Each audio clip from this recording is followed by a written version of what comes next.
So നമ്മൾ ലൈറ്റിൻ്റെ ചെറിയൊരു കുറവുണ്ട്, കാരണം കറണ്ട് പോയിരിക്കുക. സോ നമ്മൾ കൽക്കി 2898 AD എന്ന സിനിമയെ കുറിച്ചാണ് പറയുന്നത്.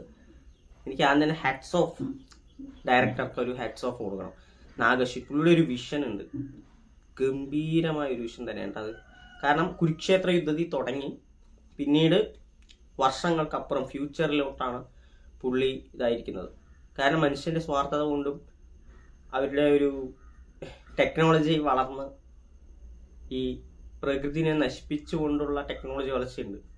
അതിൻ്റെ അവസാനം എന്തായിരിക്കും? വെറും ഭൂമി ഒരു തരിശാവുകയാണ്. മനുഷ്യന്മാർ വളരെ സ്വാർത്ഥരാകുകയും ഒരു തുള്ളി വെള്ളത്തിന് പോലും തമ്മിൽ അടികൂട്ടുന്ന ഒരു അവസ്ഥ നമ്മൾ പറയാറുണ്ട്, ഇങ്ങനെ പോയാൽ അങ്ങനെ ആകും. പക്ഷെ ആ ഒരു വിഷനിലോട്ടാണ് ഈ സിനിമ നമ്മളെ കൊണ്ടുപോകുന്നത്.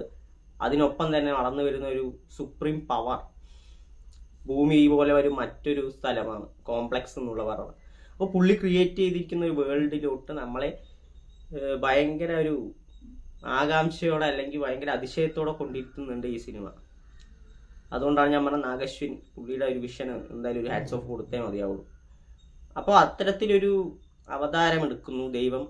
കുറച്ച് മിത്തോളജിയൊക്കെ ചേർത്തിയാണ് സിനിമ ഒരുക്കിയിരിക്കുന്നത്. ഈ ഫ്യൂച്ചറിൽ ഈ ഈവിൾ സ്പിരിറ്റ് അല്ലെങ്കിൽ ഈവിൾ പവർ, ഒരു സുപ്രീം പവർ ഉണ്ട്, അവരെയൊക്കെ നശിപ്പിക്കാനായിട്ട് അവതാരം എടുത്തേ പറ്റൂ.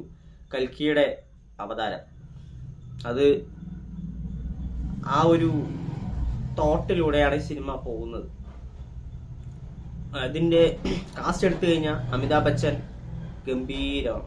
പുള്ളി വരുന്ന സീനൊക്കെ എന്തൊരു സ്ക്രീൻ പ്രസൻസ് ഒക്കെ അടിപൊളിയായിരുന്നു. പിന്നെ നമ്മുടെ കമൽഹാസൻ സാറ്, പ്രഭാസ്, ശോഭന, അന്നാബൻ, പശുപതി തുടങ്ങിയ എല്ലാവരും. പിന്നെ ക്യാമിയോസ്, ഗംഭീര ക്യാമിയോസ് ഉണ്ട്.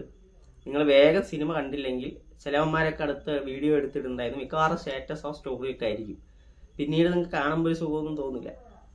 സോ ഈ പടം ഒരു ടെക്നിക്കലി വളരെയധികം ബ്രില്യൻ്റ് ആയിട്ടുള്ള ഒരു മൂവിയാണ്.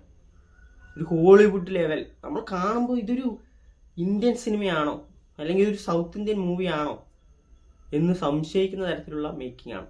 സിനിമയുടെ ബഡ്ജറ്റ് നമുക്കറിയാം 600 കോടിയാണ്. പുള്ളി അത് ഒരു തരി പോലും വേസ്റ്റ് ചെയ്യാതെ ആ സിനിമയുടെ 100% ആയിട്ടുള്ള ഒരു ഔട്ട്പുട്ട് കിട്ടാൻ വേണ്ടിയിട്ട് ചെയ്തു വെച്ചിട്ടുണ്ട്. നമ്മുടെ കോൾമി ശസം ചേട്ടൻ പറഞ്ഞ പോലെ ആ മഹാഭാരതം പുള്ളി ഒന്ന് എടുക്കുക കാണണം എന്നൊരു ആഗ്രഹമുണ്ട്. കാരണം ഈ ഒരു തോട്ട് വെച്ചുകൊണ്ട് അത് കണക്റ്റഡ് ആണെങ്കിൽ പോലും അങ്ങനെ ഒരു ഗംഭീര സിനിമ എടുത്ത് ആ യൂണിവേഴ്സ് ക്രിയേറ്റ് ചെയ്ത് അതിലോട്ട് നമ്മളെ എത്തിക്കുകയാണ്. ആ ലോകം ഒരു ഇനി ഭാവിയിൽ ഉണ്ടാകുന്ന ഒരു ലോകം എങ്ങനെയായിരിക്കും എന്നുള്ള ഒരു പുള്ളിയുടെ ഒരു വിഷനും അതിനൊത്തൊരു സ്ക്രീനിൽ നമുക്ക് കാണിച്ചു തരുന്നു. അപ്പോൾ ഒരു ശരിക്കും ഒരു ദൈവം സത്യമാണ് അല്ലെങ്കിൽ സയൻസും മിത്തും ഒക്കെ ചേർത്തി ആ ഒരു സീൻസൊക്കെ ഉണ്ട്, ഗംഭീരമായിരുന്നു. കാരണം എല്ലാത്തിൻ്റെ അപ്പുറത്തേക്ക് അവസാനം ഒരു വീണ്ടും ഒരു തുടക്കം എന്ന് പറയുന്ന പോലെ കൽക്കി അവതാരം എടുത്ത് രക്ഷിക്കും എന്നുള്ള രീതിയിലുള്ള ഒരു കൺസെപ്റ്റ് വെച്ചിട്ടാണ്.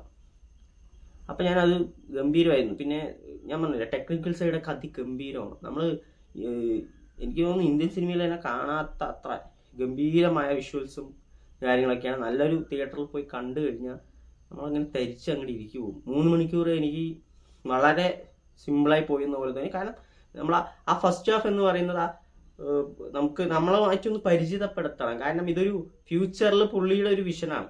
അപ്പോൾ ഒരു കണക്ട് ചെയ്യിപ്പിക്കാൻ എടുക്കുന്ന കുറച്ച് ടൈമുണ്ട്. ആ ക്യാരക്ടേഴ്സിനെയൊക്കെ ബിൽഡ് ചെയ്ത് ആ ഒരു ലോകത്തിനെ കുറിച്ച് നമുക്ക് മനസ്സിലാക്കി എടുക്കണം. അങ്ങനെ ഒരു ഫസ്റ്റ് ഹാഫ് അതിനു വേണ്ടി കുറച്ച് സ്ലോലി ബിൽഡപ്പ് ചെയ്ത് പോകുന്നുണ്ട്. സെക്കൻഡ് ഹാഫ് ഒക്കെ പൊളിയായിരുന്നു.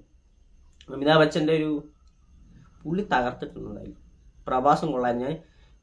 ഞാൻ ശരിക്കും പറയുകയാണെങ്കിൽ ഒരു 0% ഹൈപ്പോട് കൂടിയാണ് ഈ സിനിമ കാണാൻ പോയത്. കാരണം എനിക്ക് പ്രഭാസും ബിഗ് ബഡ്ജറ്റും തമ്മിൽ ചേരില്ല എന്നുള്ളൊരു ഇതായിരുന്നു. ബാഹുബലിക്ക് ശേഷം പുള്ളിയുടെ പടങ്ങളൊക്കെ വന്നിട്ട് നമ്മൾ വലിയ ബഡ്ജറ്റാണ് എന്നൊക്കെ പറഞ്ഞു വരും, പടം വലിയ സുഖം ഉണ്ടായില്ല. പക്ഷെ ഇതിൽ അങ്ങനെയല്ല, അതിഗംഭീര സിനിമയാണ്. അതാണ് നാഗശ്വിന് തന്നെയാണ് കയ്യടി കൊടുക്കേണ്ടത്. And the team, technical team Hollywood ലെവലാണ്. നമ്മൾ ഹോളിവുഡ് സിനിമയാണോ കാണുന്നത് എന്ന് വരെ തോന്നും. പിന്നെ ശോഭന ചേച്ചി ഒരു സീനിൽ വരുമ്പോൾ എനിക്ക് ഗൂസ് ബംസ് വരെ അടിച്ചു. ഒരു സീനുണ്ട്, ഒരു നൈസാണത്. സോ ഞാൻ പറയുകയാണെങ്കിൽ തിയേറ്ററിൽ മിസ് ചെയ്യാതെ കാണേണ്ടിയ ഒരു സിനിമയാണ്. അതും പെട്ടെന്ന് പോയി കാണാം. ഞാൻ പറഞ്ഞ പോലെ കുറേ പേര് സ്റ്റാറ്റസ് ഒക്കെ എടുത്തിടാൻ തുടങ്ങിയിട്ടുണ്ട്. അപ്പോൾ ഒരു ഗംഭീര സിനിമയാണ് കൽക്കി. തീർച്ചയായിട്ടും എന്താ പറയുക, തിയേറ്റർ എക്സ്പീരിയൻസ് ആഗ്രഹിക്കുന്ന ഈ വർഷത്തെ ബെസ്റ്റ് തിയേറ്റർ എക്സ്പീരിയൻസ് ഉള്ള സിനിമയാണ് കൽക്കി. അപ്പം മിസ് ചെയ്യാതെ പോയി കാണുക. ഗംഭീര സിനിമയാണ്. നാഗശ്വിൻ പുള്ളിൻ്റെ ഇനി എക്സ്പെക്ട് ചെയ്യുന്നുണ്ട്. കാരണം ഇത്തരത്തിലൊരു പടം എടുത്ത പുള്ളിക്ക് മഹാഭാരതം എടുക്കാൻ സാധിക്കും. ആ ബഡ്ജറ്റ് വെച്ചിട്ട് പുള്ളി കണക്റ്റഡ് ആണ്. സോ പുള്ളി അപ്പം അതിൻ്റെ അടുത്തടുത്ത ഭാഗങ്ങളെ ആയിട്ടുള്ള ശ്രദ്ധയായിരിക്കും മിക്കവാറും. സോ പോയി കാണുക. പിന്നെ എനിക്ക് പറയാനുള്ളത് തിയേറ്ററിലെ കുറച്ച് കാര്യങ്ങളാണ്. കാരണം ഇത് എല്ലാവരും പറയുന്ന കാര്യങ്ങളാണ്, നമുക്കൊക്കെ ഫേസ് ചെയ്തിട്ടുണ്ടാവും. നിങ്ങൾ എന്തിനാണ് സിനിമയ്ക്ക് വരുന്നത്? ഒരു സിനിമ ഇപ്പോൾ എല്ലാ സിനിമയും കാണാറുണ്ട്. സോ അത് അവരവരുടെ താല്പര്യമാണ്. പക്ഷെ ഈ കൂടെ എത്ര പേര് കാണുന്നു എന്നുള്ളൊരു സംഭവം വേണം. എൻ്റെ തൊട്ടപ്പുറത്ത് ഇരിക്കുന്ന ഒരുത്തെ ഫോണിൽ മെസ്സേജ് ചെയ്തുകൊണ്ടിരിക്കണം സിനിമയ്ക്ക്. ഞാൻ പറഞ്ഞ ആദ്യത്തെ ഫസ്റ്റ് ഹാഫ് ഒരു ബിൽഡ് ചെയ്യാൻ വേണ്ടി കുറച്ച് സമയം എടുക്കുന്നുണ്ട്. സോ അതിന് കുറച്ചൊരു സ്ലോ പേസ്ഡാണ്. സോ നിങ്ങൾ മറ്റുള്ളവരെയും കൂടെ ഒന്ന് കൺസിഡർ ചെയ്യണം. അവൻ ഫോൺ നോക്കിയിരിക്കുക. ഈ കുറേ സൈലൻ്റ് ആയിട്ടുള്ള സീനുകളുണ്ട്. കാരണം ആ എമോഷൻസ് നമുക്ക് ഇതിലോട്ട് എത്തിക്കാനുള്ള ഒരു സംഭവമാണ്. അപ്പോൾ പുറകിൽ നിന്ന് കമൻറ്റ്, ചിരികൾ, നിങ്ങൾക്ക് താല്പര്യമില്ലെങ്കിൽ വീട്ടിൽ തന്നെ ഇരിക്കുക. മറ്റുള്ളവരെ ഡിസ്റ്റർബ് ചെയ്യാൻ വരരുത്. പിന്നെ അവസാനം എനിക്കൊരു പറയാനുള്ളത്, സന്തോഷ് നാരായണനാണ് സിനിമയുടെ മ്യൂസിക് ചെയ്തിരിക്കുന്നത്. കാരണം ഞാൻ എടുത്തു പറയാൻ കാരണം ആക്ച്വലി ഞാൻ പറഞ്ഞില്ല, എനിക്ക് സിനിമ ഒട്ടും എക്സ്പെക്ടേഷൻ ഉണ്ടായിരുന്നില്ല. സോ ഞാൻ അതിനെക്കുറിച്ചൊന്നും ഇതായിട്ടുണ്ടായിരുന്നില്ല. അപ്പോൾ കൽക്കി നോക്കുമ്പോൾ ഉണ്ട് സന്തോഷ് നാരായണനാണ് മ്യൂസിക്. നൈസ് വർക്കായിരുന്നു പുള്ളിയുടെ. സോ ഞാൻ പറയുന്ന പോലെ സിനിമ നിങ്ങൾ തിയേറ്ററിൽ പോയി എൻജോയ് ചെയ്യുക. ഒരു ഗംഭീര തിയേറ്റർ എക്സ്പീരിയൻസ് മിസ് ചെയ്യാതെ നോക്കുക. കാരണം ഈ വർഷത്തെ best theatre experience till date എന്ന് ഞാൻ പറയും. അപ്പോൾ അത് ഇന്ത്യൻ സിനിമ തന്നെയാണ്. കൽക്കി പോയി കാണുക.